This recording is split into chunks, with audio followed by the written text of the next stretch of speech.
Thank you for joining us for today's presentation on paid family leave for public employers. I am Adam Rossi. I am with the Branding and Stakeholder Engagement Unit here at the Workers' Compensation Board. Joining me today is Courtney Valley from our Office of General Counsel. Courtney will be on hand to answer any questions you have today. And we are going to be providing you with an overview of New York State's landmark paid family leave benefit. And we will go over some things that you should know if you're considering opting into paid family leave, including benefits and qualifying events, eligibility and how to take it, employer responsibilities, what employees pay for coverage, and we will go over the easy opt-in process for you as a public employer. We are going to be using the chat feature to take your questions today. If you look on the bottom right-hand side of your screen, you should see a little chat bubble. If you click on that, the chat box should pop right up. You can enter your questions at any point throughout the presentation today. However, we are going to be holding off on answering those questions until the end of the presentation. I mentioned Courtney is on hand to answer your questions. She is going to answer as many as she can. However, if you have questions that we either don't get to, or if you think of something after the session ends, we will be providing you with resources at the end of the presentation. We will also be sending you a recorded version of this presentation as well as a copy of the slide deck. Just make sure you're signed up for email updates so you know when those are available. If you are not signed up for email updates, we will be going over that at the end of the presentation as well. Lastly, before we get started, your name and email were given to us when you signed up for this session. However, if you have a specific topic that you'd like to discuss more deeply with the board, please feel free to share that topic along with contact information in the chat box so that the appropriate board staff can follow up with you. The chat settings are set so that only the panelists in this session can see your questions or comments that come in, so you don't have to worry about others seeing your personal information. And on that note, we are going to get started on the presentation. So as I mentioned, we are going to be reviewing some important information with you regarding New York State's paid family leave for public employers. As you may be aware, New York's paid family leave is an insurance benefit that public employers can easily opt into to provide your employees at no direct cost to you. In today's presentation, we'll start by discussing a general overview on New York paid family leave and how it works, how paid family leave interacts with other benefits, employers' responsibilities, process for opting in as a public employer, how well paid family leave has been working since its implementation, and resources to help you as employers. We will start with an overview of what New York paid family leave is. In April of 2016, New York paid family leave, which is the nation's strongest and most comprehensive paid family leave policy, was signed into law. Paid family leave is employee-funded insurance that helps employees be there for their family when they're most needed. Because of paid family leave, workers across New York no longer have to choose between caring for their loved ones and their jobs, as we now have employee-paid insurance to help in these critical times. New York State paid family leave provides you with a structure to help your employees care for their families in times of need. Paid leave has been shown to increase workplace morale and employee retention. Fully funded by employee payroll contributions, New York's paid family leave provides job-protected, paid time off to employees who need time away from work to bond with a newly born, adopted, or fostered child, care for a family member with a serious health condition, or assist loved ones when a family member is deployed abroad on active military service. In her 2024 State of the State address, Governor Hochul announced two initiatives that fall under Article 9 of the Workers' Compensation Law. Number one is increasing the disability benefits rate, which will be phased in over several years until it's the same as the paid family leave benefit, which we will get into, but for reference, it's 67% of an employee's average weekly wage, capped at 67% of the New York State average weekly wage. Additionally, this proposal would add job protection and continuation of health insurance for disability just as paid family leave does now. The second initiative is to add paid family leave for prenatal care, and that would be up to 40 hours in a 52-week period, which is separate and apart from the additional 12 weeks for normal paid family leave. Currently, paid family leave is only taken in full day increments, but with this proposal, it would allow for paid family leave for prenatal care to be taken hourly. We do want to note that both of these are supposed to take effect on January 1st of 2025 and are currently part of the budget legislation, but they have not yet been passed. So we will update you as needed in regards to this. So what is the paid family leave benefit?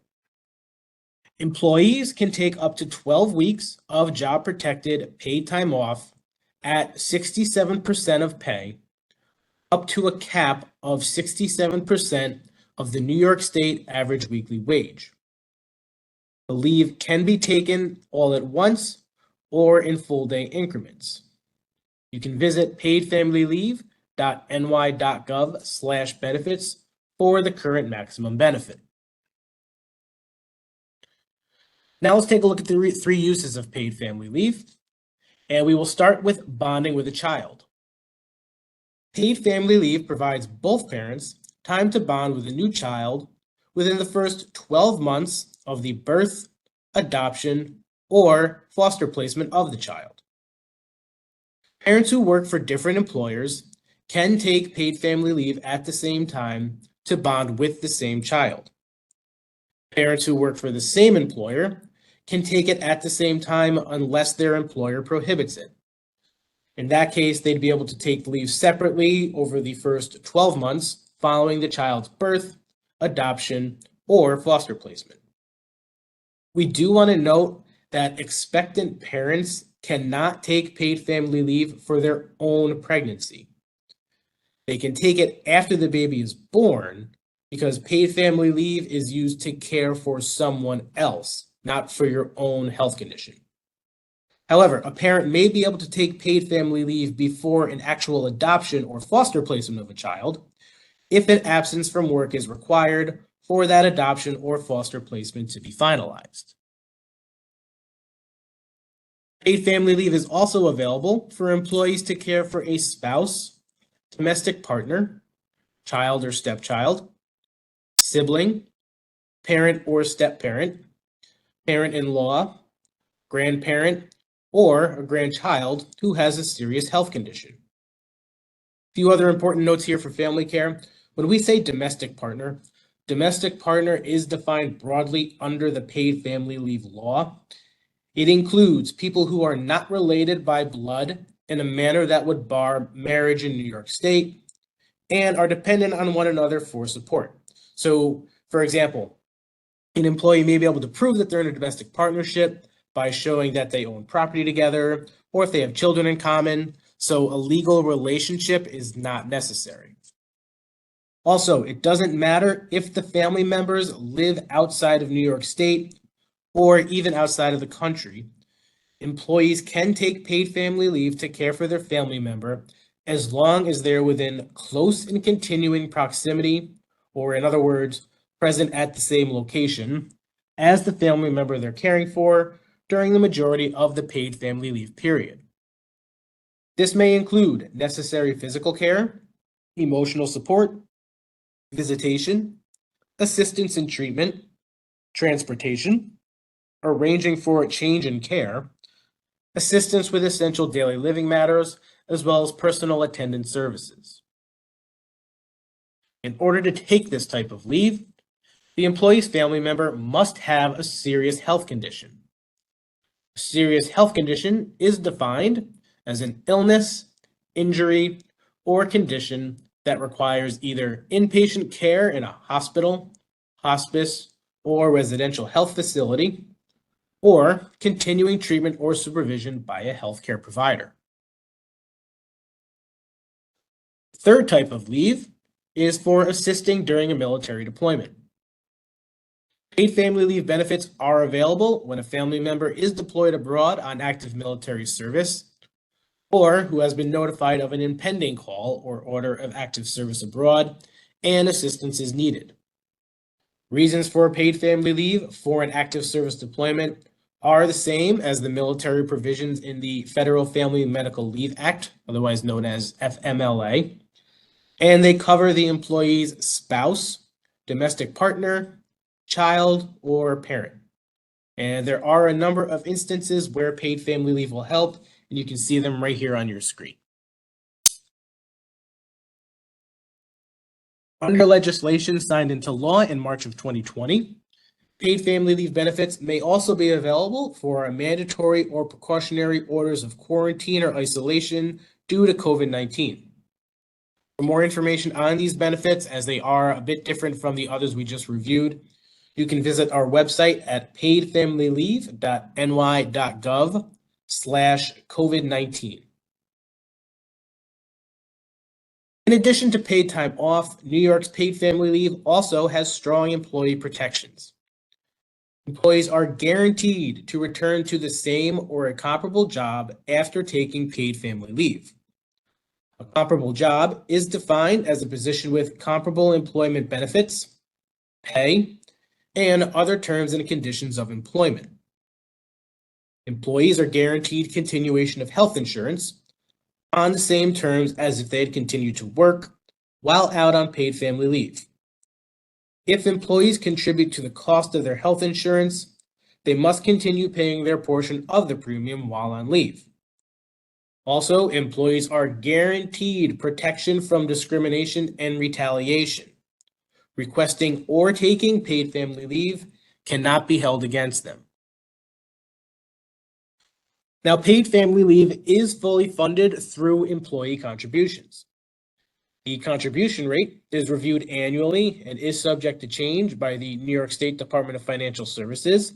For current cost information, you can visit our website at paidfamilyleave.ny.gov/cost. So, here is how the paid family leave request process works. Before applying, the employee must notify the employer at least 30 days before the start of their leave if it's foreseeable. Otherwise, they must notify that employer as soon as possible. Next, the employee will obtain the request form package for the type of leave they need to take and complete the request for paid family leave form, which is Form PFL1, following the instructions on the cover sheet. They'll then make a copy for their records and submit that form to their employer. The employer must fill out their section of the form and return it to the employee within 3 business days. This information includes items such as the employer's address, FEIN number, the employee's date of hire and last 8 weeks of wages. And if the employer does not complete this portion of the form, the employee can still submit the form to the insurance carrier and cannot be denied solely based on the employer not filling in their portion. Employees will submit Form PFL1, the other request form specific to the leave they are taking, and any supporting documentation directly to the employee's paid family leave insurance carrier. They can submit their requests before or within 30 days after the start of their leave before they risk losing benefits. In most cases, an insurance carrier must pay or deny the benefits within 18 days of receiving the completed request package or the employee's first day of leave, whichever is later. Eligibility for taking paid family leave depends on meeting specific requirements for the amount of time employees have worked for their employer. Full-time employees, including domestic workers, who regularly work 20 or more hours per week are eligible for paid family leave after 26 consecutive weeks of employment with the same employer. Part-time employees, who regularly work a schedule of less than 20 hours per week, are eligible after working 175 days, which do not need to be consecutive. And important to note here, citizenship and or immigration status is not a factor in determining employee eligibility. Now, paid family leave coverage is not optional for eligible employees.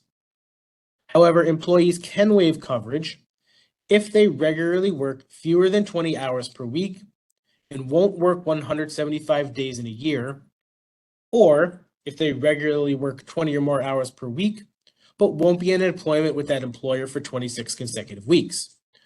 Seasonal workers are a pretty good example of this since they may work full-time, but they're only working a few months out of the year, so they would be eligible to waive coverage. If an employee does meet the criteria for waiving coverage, the employer must provide them with a waiver form, which can be found on our website. You can see that link there, paidfamilyleave.gov/PFL-waiver-form. And employees who properly file a waiver will not make contributions and will not be eligible for paid family leave benefits. Employers should keep a copy of the employee's waiver on file. If an employee's schedule changes such that they no longer qualify for a waiver, that waiver will automatically be revoked within 8 weeks of the schedule change. An employee can also voluntarily revoke a waiver at any time. If an employee's waiver is revoked, the employer will begin taking paid family leave contributions and collect any retroactive amounts due. Keep in mind, however, the amounts collected in excess of the paid family leave premium charged by the insurance carrier must be promptly returned to the employee. So how does paid family leave interact with other or similar benefits? Let's start with FMLA because we are very often asked about paid family leave and FMLA. There are several similarities between New York's paid family leave benefit and the Federal Family and Medical Leave Act. Both provide leave for bonding with a child, caring for a family member with a serious health condition, and assisting when a loved one is deployed abroad on active military service. Employees are also guaranteed that they'll return to the same or comparable position and that their health insurance should continue on the same terms as if the employee had continued to work. If employees contribute to the cost of their own health insurance, they must continue to pay that portion of the premium while on leave.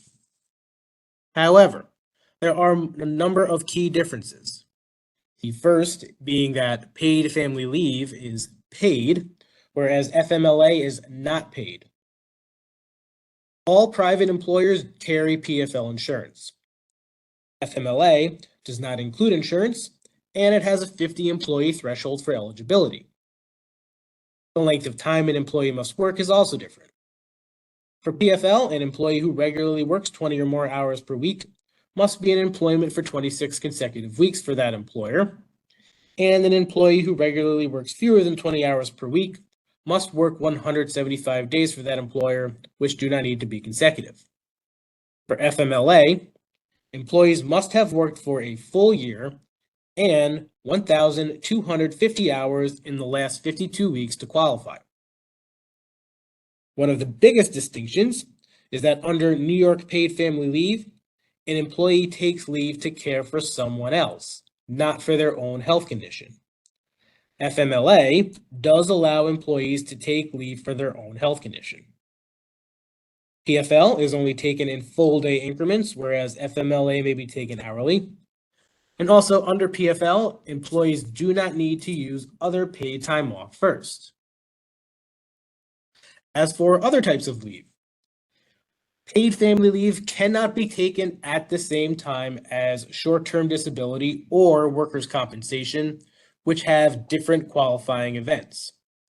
Example here is a woman who is disabled after giving birth may qualify for both short-term disability and PFL, and in that instance, she could take them consecutively, but never on the same day.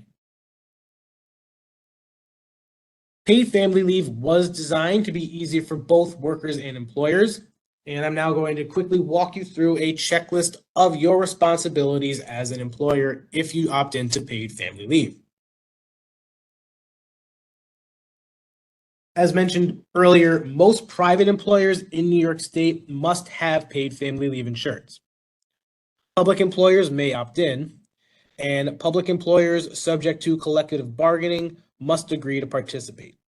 I'm sorry, public employees subject to collective bargaining must agree to participate.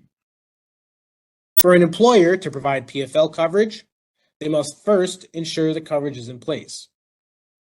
Generally, if employers are required to carry disability insurance, they're also required to carry PFL.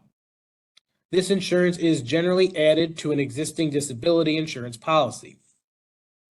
Employers who are self-insured for disability must purchase a separate paid family leave policy or apply to the New York State Workers' Compensation Board to self-insure. For a list of insurers offering paid family leave policies, you can visit the paid family leave section of the Department of Financial Services website. And that address is DFS for Department of Financial Services .ny.gov/PFL. The next step would be to inform your employees. Employee handbooks and/or other written guidance to employees must be updated to include information on paid family leave. To make this easy for employers, we have posted model language on the employer section at paidfamilyleave.ny.gov. Employers can customize it, or they can just fill in the few blanks and print it out as is. Third step is to collect payroll contributions. Employers can withhold at the 2024 contribution rate, and that began on January 1st of 2024. And again, you can go to our website to see what that contribution rate is. You will want to offer waivers to employees who qualify for one. So employers should identify any employees who qualify for a waiver. These are employees who regularly work fewer than 20 hours per week and won't work 175 days in a year, or who regularly work 20 or more hours per week, but won't be in employment for 26 consecutive weeks. If an employee meets the criteria for waiving coverage, the employer must provide them with a waiver form. As we shared earlier, if that employee waives coverage, they will not make contributions and they will not be eligible for paid family leave benefits. And employers should keep a copy of an employee's waiver on file. You'll also want to post an employee notice. Insurance carriers provide employers with a notice of compliance known as Form PFL 120. This is also known as a notice to employees, and that states that they have paid family leave insurance and it provides employees key information about the benefit. Self-insured employers can get this notice by contacting the Workers' Compensation Board at certificates@wcb.ny.gov. Employers must post and maintain this notice in plain view, similar to how you have your signage for workers' compensation and disability insurance displayed. Employers who receive a paid family leave claim must complete the employer section part, which is Part B, on Form PFL 1 and return it within 3 business days. The employer will be asked to provide the employee's last 8 weeks of gross wages and calculate the average weekly wage. Employers should be sure to discuss any specific leave tracking or other processes with their paid family leave insurer. Employees represented by a union will be covered for PFL if it's collectively bargained. There are a few things that can be negotiated, including whether employees are required to pay a weekly contribution, and if an employer agrees to provide benefits greater than the statutory paid family leave, they may agree that employees pay more than the maximum weekly contribution. All of these require approval by the Workers' Compensation Board. Public employers may decide to voluntarily opt into paid family leave on behalf of their non-represented employees at any time, although there may be notice requirements. Public employer is defined by law as any political subdivision of the state, public authority, or any government agency or instrumentality of the state. It is important to note that once a public employer opts into paid family leave, coverage must be maintained for at least 1 year. The process for opting in is pretty easy. However, there are a few things to consider in the process. First is, which employees will you provide coverage for, and when will the coverage begin? How will paid family leave interact with your existing benefits? And also, how will you obtain the coverage? Let's start with which employees you will provide coverage for. You can decide to provide paid family leave coverage for non-represented employees at any time. So, for example, MC employees. You must give the employees and the Workers' Compensation Board 90 days notice before taking any payroll deductions. Represented or union employees can only be covered for paid family leave if the benefit is negotiated through collective bargaining. A labor union may negotiate with a public employer for paid family leave benefits as long as favorable as those mandated by statute. Public employers should also consider the following. Do you have existing leave benefits? And if so, how will paid family leave and those benefits interact? How will paid family leave interact with accruals and FMLA, if applicable? And will you provide service or retirement credit while an employee is out on paid family leave? These are decisions that you as the employer can make when you're implementing paid family leave. You can obtain paid family leave insurance coverage by including paid family leave benefits through a rider on an existing disability benefits policy, purchasing a standalone paid family leave insurance policy, or self-insuring for paid family leave. A list of insurers offering paid family leave policies is available on the New York State Department of Financial Services website. Again, that link is dfs.ny.gov/PFL. Please note that when obtaining coverage for represented employees is conditional on the terms of the collective bargaining agreement. Once you have obtained coverage, you must notify the Workers' Compensation Board of your decision to opt into paid family leave.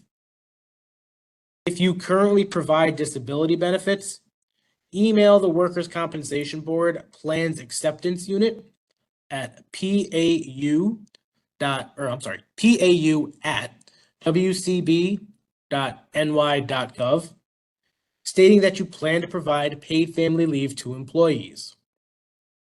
If insured for disability benefits, please notify your disability benefits insurance carrier of your decision as well.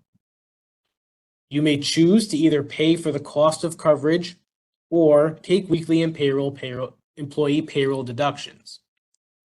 Once you have obtained coverage, submit an application to the New York State Workers' Compensation Board, along with providing notice to unrepresented employees at least 90 days before collecting employee contributions, if contributions will be required. As we continue working closely with employers to ensure successful implementation of paid family leave throughout New York, we do have a number of responsibilities to help. Complete details on paid family leave are available at paidfamilyleave.ny.gov, along with other resources, including paid family leave request forms and fact sheets, weekly deduction and benefit calculators, and information on COVID-19 quarantine leave benefits. You can also visit the employer page at paidfamilyleave.ny.gov/employers for an overview of employer responsibilities, information on employee eligibility, details on obtaining coverage, as well as model language for employee handbooks and other resources. Employers and employees can also contact the Paid Family Leave Helpline at 844-337-6303 for assistance Monday through Friday from 8:30 a.m. to 4:30 p.m. If you're not already subscribed for email updates on paid family leave, you can subscribe by clicking the Get Paid Family Leave Updates button on the PFL homepage, which is paidfamilyleave.ny.gov. And again, make sure you are set up for those email notifications, as we will be notifying you when a copy of this presentation and a recorded version are available. Lastly, we want to make you aware of the board's Office for the Advocate for Business. The Office of the Advocate for Business is the liaison between New York's business community and the Workers' Compensation Board, giving employers one place to contact for answers to their workers' compensation questions, as well as any questions employers may have about paid family leave as it relates to your business. You can contact the Office of the Advocate for Business at advocatebusiness@wcb.ny.gov. So we hope you found this presentation helpful. Thank you for the opportunity to discuss New York paid family leave with you. And at this point, we are going to turn it over to you guys to take questions you have. We do have a couple questions that have already come in. Before we go back to our helpline there on our website, so you have that if you want to jot that down. Just real quick, I do want to reiterate, we are going to be sending you a copy of the slide deck as well as a recorded version. Make sure you are signed up for email updates as you will be notified when those are available. At this point, again, any questions you have, feel free to put them in the chat box. If you look on the bottom right-hand side of your screen, there's a little chat bubble icon. Just click on that and the box will pop right up and you can enter your questions there. See, we do have a question or two that have come in already, so I'm going to turn it over to Courtney, and she's going to answer your questions. Great, thanks, Adam. So the first question I see here is, if an employer opts in, does every employee have to pay in even if they would never use the option? So if you opt in, you are entitled to take deductions from the employees that are covered to cover the cost of having them on your PFL insurance policy. You're not required to. You could certainly cover the cost of the PFL insurance premium if you wanted to. You don't have to take deductions from your employees, but as like an individual who has been opted in, an individual employee cannot opt out just because they don't think that they would ever use the benefit. So there's no ability to opt out just because they don't think that they would use PFL. But if you wanted to cover the cost of having them on your policy, you are free to do that. Okay, next question here is, if we have less than 50 employees in our township, do we need to provide FMLA? So FMLA is a federal law. The board does not have jurisdiction over federal law. But if it's, generally speaking, when we're talking about FMLA, we are talking about an employer with 50 or more employees in a 75-mile radius.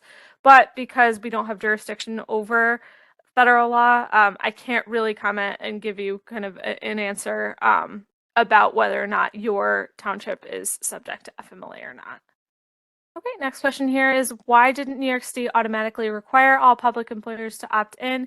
So paid family leave was a law that was passed in 2016 through the legislature. So I don't work for the legislature, so I don't necessarily have a great deal of insight into the drafting of the law, but what I can tell you about how Article 9 is constructed is that Article 9 before paid family leave only included disability, and paid family leave was added to that already existing law, and public employers are not subject to Article 9 of the Workers' Compensation Law. So when paid family leave was added, that was not changed. Okay, next question here is, if an employer opts in, can they decide to opt back out down the line? So if we're talking about a public employer, which I would think that we are in this webinar, the answer is yes. So if you opt in on behalf of represented employees, so we're talking about collective bargaining, you have to opt out via collective bargaining again. If we're talking about employees who are not represented by a union and you opt in on behalf of such employees, you have to give at least 12 months notice to those public employees that you're opting out. So that's a year's notice before the opt-out would be effective. But those are the two kind of buckets of people on how you would opt out. Okay, next question here is talking about retirement service credits. So retirement service credits are not addressed in the PFL law, so I'm not going to be able to give you kind of information about how that's going to work with paid family leave. It's just not addressed in the PFL law.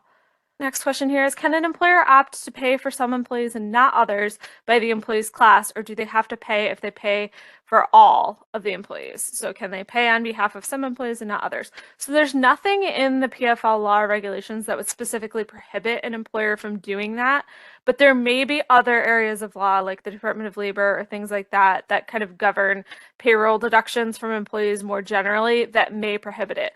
So it's not expressly prohibited in the PFL law and regulations, but it may be in other areas of law that I'm not an expert on. Okay, next question here is, if an employer chooses to cover the cost instead of having employee contributions, does there still need to be an agreement from collective bargaining units to participate in the PFL? So the answer is yes. If we're talking about opting in, public employers opting in for paid family leave for employees who are represented by a union, the only way to opt in for paid family leave, we're talking about like statutory paid family leave under the law, is through collective bargaining. You're always free to like provide a benefit to your employees if you want to. Like that wouldn't be in the paid family leave law.